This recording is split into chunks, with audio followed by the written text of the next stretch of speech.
இந்த மயிலாடுதுறையில ஒரு உயிர் போயிருக்கு.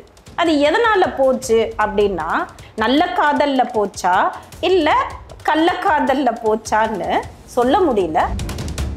தயவு செஞ்சு இந்த சரத்குமார் மாதிரியும் ரிதன்யா மாதிரியும் இருக்காதீங்க ப்ளீஸ்.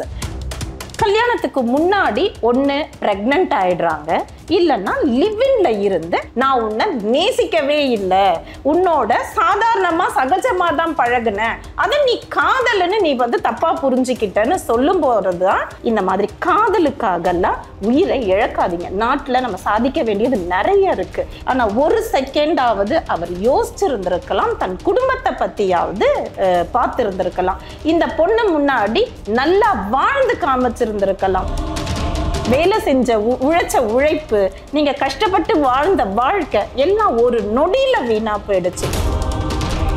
இந்த சந்தானம் ஒரு படத்துல சொல்ற மாதிரி, நண்பன்ல ஏதுமா நல்ல நண்பன் கெட்ட நண்பன்னு சொல்லுவான், நண்பன்னாலே நல்லவன் தாங்கிற மாதிரி இந்த காதல்ல ஏதுமா நல்ல காதல் கள்ள காதல்னு மாறிக்கிட்டு வருது நம்ம நாட்டோட நிலைமை. இந்த மயிலாடுதுறையில ஒரு உயிர் போயிருக்கு. அது எதனால போச்சு அப்படின்னா, நல்ல காதல்ல போச்சா இல்ல கள்ளக்காதல்ல போச்சான்னு சொல்ல முடியல. ஆனா வருத்தமான விஷயம் இது. இப்போ அந்த பையன் இறந்ததுக்கு யார் பொறுப்பெடுத்துப்பாங்க அப்படின்னா, பீப்புள்ஸ் என்ன சொல்லுவாங்கன்னா, ஈஸியா ஜஸ்ட் லைக் தட் சொல்லிடுவாங்க, நீ ஏன் லவ் பண்ண. 10 வருஷமா இந்த பையன் இந்த பொண்ணை லவ் பண்ணியிருக்காரு, ரொம்ப உயிருக்கும் மேலா நேசிச்சிருந்திருக்காரு. அதனாலதான் தன் உயிரையும் ஒரு துச்சமா நினைக்காம இன்னைக்கு செத்து போயிருக்காரு.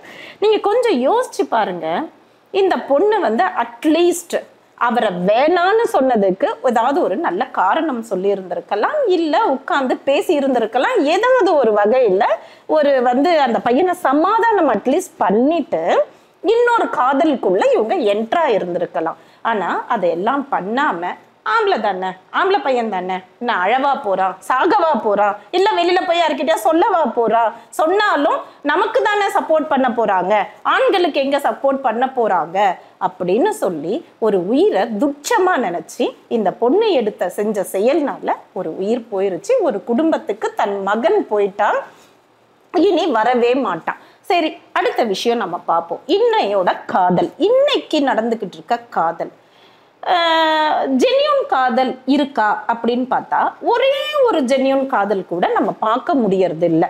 கல்யாணத்துக்கு முன்னாடி ஒன்று ப்ரெக்னென்ட் ஆயிடுறாங்க, இல்லைன்னா லிவ்இன்ல இருந்து அந்த ரிலேஷன்ஷிப்பை கட் பண்ணிக்கிறாங்க. அப்புறமா போலீஸ் ஸ்டேஷன் வாசல்லையோ இல்ல கோர்ட் வாசல்லையோ போய் நிக்கிறாங்க. ஒண்ணு உயிர் போயிடுது, இல்லாட்டினா நீங்க பண்ற தவறுனால ஒரு புதிய உயிர் உலகத்துக்கு வந்துடுது. இது ரெண்டுத்துக்கும் யார் பொறுப்பு எடுத்துப்பா அப்படின்னா, ஈஸியா நீங்க என்ன சொல்லிடுறீங்க அப்படின்னா, கவர்மெண்ட் மேல பழிய போட்டு போயிடுறீங்க, எஸ்கேப் ஆயிடுறீங்க. இதே ஒரு பொண்ணோட உயிர் போயிருந்தது அப்படின்னா, சோசியல் மீடியால இருந்து பப்ளிக்ல இருந்து காமன் பர்சன்ஸ் வரைக்கும் நம்ம பேசியிருப்போம், கஷ்டப்பட்டு இருப்போம், இல்லை ஏதோ ஒன்று அட்லீஸ்ட் ஒரு பேசவாவது செஞ்சிருப்போம். போனது ஒரு ஆணோட உயிர் தானே அப்படின்னு சொல்லிட்டு இன்னைக்கு எல்லாருமே ஜஸ்ட் லைக் தட் அப்படி இருக்காங்க. மயிலாடுதுறையில பிறந்த இந்த பையன், அங்கேயே வளர்ந்த இந்த பையன், ஒரு காதலுக்காக அந்த பிள்ளைய நல்லா வச்சுக்கணுங்கிறதுக்காக, மீன்ஸ் நல்லா வாழ வைக்கணுங்கிறதுக்காக, கல்யாணம் பண்ணி லைஃபை ரன் பண்ணணுங்கிறதுக்காக அம்மா அப்பாவை விட்டு, குடும்பத்தை விட்டுட்டு, தன் பிறந்து வளர்ந்த ஊரை விட்டுட்டு வெளிநாட்டில் போய் வேலை செஞ்சு பொழைச்சி வராரு. இது நடுவில் அவருக்கு ஒரு ஷாக்கிங் நியூஸ் ஒன்று வருது. நான் இந்த பொண்ணு வேற ஒருத்தரை லவ் பண்றதா ஒரு தகவல். அப்படி லவ் பண்றதா தகவல் வந்திருந்தா கூட அந்த பையனோட மனநிலை கொஞ்சம் நல்லா இருந்திருக்கோங்க. இந்த பொண்ணு என்ன சொல்லியிருக்கு அப்படின்னா, நான் உன்னை நேசிக்கவே இல்லை, உன்னோட சாதாரணமா சகஜமா தான் பழகுனேன், அதை நீ காதல்னு நீ தப்பா புரிஞ்சுக்கிட்டேன்னு சொல்லும் போதுதான் அந்த பையன் அந்த இடத்துல மனம் உடைஞ்சி போறாரு. எப்படி இருந்தாலும் இவன் நம்மளை ஏமாத்துவான், இல்ல இதை விட இது பெட்டரா இருந்தா நம்ம இந்த சான்ஸ், இந்த ஆப்ஷனை நம்ம பயன்படுத்திக்கலாம் அப்படின்னு நீங்க யோசிக்கிறீங்க, அப்படின்னு உங்க மனநிலையை மாத்திக்கிறீங்க. ஆனா ஒரு செகண்ட் அவங்களோட ஆப்போசிட்ல உங்களோட பழகுனவங்க, இத்தனை நாள் பழகுனவங்களோட மனநிலை உங்களுக்கு கொஞ்சம் கூட புரியாதா? அவங்க உங்களை உண்மையா நேசிக்கிறாங்களா, இல்ல வேற எதுக்காவது நேசிக்கிறாங்களா, அவங்க நமக்காக கஷ்டப்படுறாங்களா, நம்மள ஜஸ்ட் லைக் தட் அவாய்ட் பண்ணிட்டு போறாங்களா, இப்படி எதுவுமே தெரியாம இன்னொரு காதலுக்குள்ள நீங்க என்ட்ராகும் போது அவங்களோட மனநிலை எந்த அளவுக்கு பாதிக்கப்படும் நீங்க யோசிக்கவே மாட்டீங்களா? இதே ஒரு பெண்ணுக்கு நடந்திருந்தா இன்னைக்கு நாம நிறைய விஷயங்கள் பண்ணியிருப்போம், யோசிச்சிருப்போம், ஜஸ்ட் பேசியாவது இருந்திருப்போம். ஆனா இன்னைக்கு அந்த பையனை பத்தி பேசுறதுக்கு கூட யாரும் இல்லை. இன்னைக்கு காதல், நான் அந்த சரத்குமார் கிட்ட வந்து இறந்துட்டாரு, அவர்கிட்ட என்ன கேட்கறது? ஆனா ஒரு செகண்டாவது அவர் யோசிச்சிருந்திருக்கலாம், தன் குடும்பத்தை பத்தியாவது பார்த்திருந்திருக்கலாம், இந்த பொண்ணு முன்னாடி நல்லா வாழ்ந்து காமிச்சிருந்திருக்கலாம். கொஞ்சம் இன்னைக்கு ஆச்சரியமா இருக்குங்க எனக்கு, இந்த மாதிரியான பசங்க இன்னைக்கு இருக்காங்களா அப்படிங்கிறது ஆச்சரியமா இருக்கு. ஏன்னா நீயும் எதுக்காக பழகுறன்னு எனக்கு தெரியும், நானும் எதுக்காக பழகுறேன்னு உனக்கு தெரியும் அப்படின்னு ஒரு அண்டர்ஸ்டாண்டிங்ல போயிட்டு இருக்குது இன்றைய காதல். அந்த நிலையில இந்த பையன் எந்த அளவுக்கு இந்த பொண்ணை உண்மையா நேசிச்சிருந்தா, உண்மையா அந்த பொண்ணுக்காக உழைக்கணும், நம்ம நல்லா வாழணும்னு நினைச்சிருந்தா தன்னோட உயிரையே விட்டுருப்பாரு அப்படிங்கிறது தான் இந்த இடத்துல நம்ம பார்க்க வேண்டிய விஷயம். தயவு செஞ்சு இந்த சரத்குமார் மாதிரியும் ரிதன்யா மாதிரியும் இருக்காதீங்க ப்ளீஸ். உங்களோட உயிர் உங்களுக்கு சொந்தமானது கிடையாதுங்க. நம்மளோட உயிரை நம்ம எடுத்துக்கிறதுக்கு நமக்கு ரைட்ஸ் கிடையாது. அதை ஃபர்ஸ்ட் புரிஞ்சுக்கோங்க. இன்னைக்கு உண்மையான இழப்பு வந்து உங்க பேரண்ட்ஸ்க்கு தான், உங்க அப்பா அம்மாக்கு தான். கடைசி வரைக்கும் நம்ம பிள்ளை நம்ம கூட இல்லையே, நம்மளை விட்டு போயிட்டானே, அதுவும் ஒரு பெண்ணுக்காக. உன்னை உண்மையா நேசிச்சிருந்திருந்தா கூட பரவாயில்ல, அப்படி நேசிச்சிருந்திருந்தா அந்த பொண்ணு இன்னொரு காதலுக்குள்ள போயிருந்திருக்காது, அதுக்கான வந்து ஒரு கேவலமான ஒரு பதிலையும் அது சொல்லி இருந்திருக்காது. அப்படி நீ யோசிச்சு இருந்திருந்தா கூட இப்படி ஒரு முடிவை நீ எடுத்திருந்திருக்க மாட்ட. அது இன்னைக்கு ஜென்ரேஷன்ல இப்படியும் இருக்கிற சில பேருக்கு நான் சொல்ற அட்வைஸ்லாம் கிடையாது, சஜஷன். இந்த மாதிரி பண்ணாதீங்க.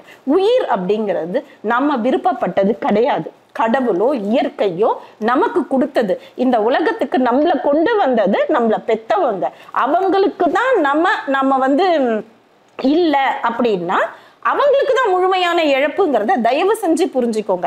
இத்தனை வருஷம் நீங்க படிச்ச படிப்பு, வேலை செஞ்ச உழைச்ச உழைப்பு, நீங்க கஷ்டப்பட்டு வாழ்ந்த வாழ்க்கை எல்லாம் ஒரு நொடியில வீணா போயிடுச்சு.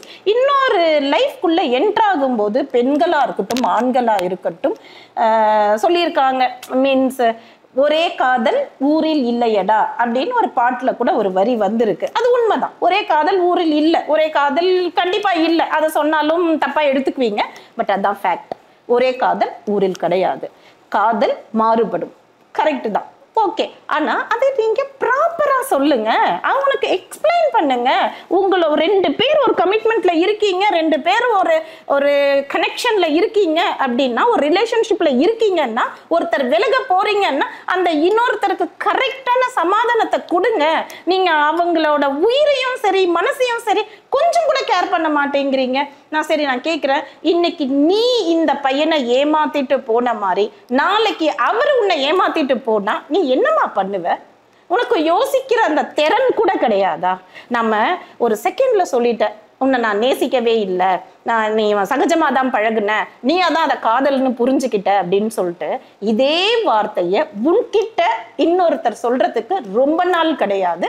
அதனால இன்னைக்கெல்லாம், முந்தியெல்லாம் ரொம்ப நாள் கழிச்சு தான் நம்ம செஞ்ச பாவத்துக்கு இல்லை நம்ம செஞ்ச விஷயத்துக்கெல்லாம் பின்னாடி தான் ரொம்ப நாள் கழிச்சு தான் கிடைக்கும். ஆனால் இப்பெல்லாம் அப்படி கிடையாது, உடனுக்குடனே கிடைச்சிடும். என்ன சொல்றேன்னா, தயவு செஞ்சு இந்த மாதிரி காதலுக்காகலாம் உயிரை இழக்காதீங்க. நாட்டில் நம்ம சாதிக்க வேண்டியது நிறைய இருக்கு.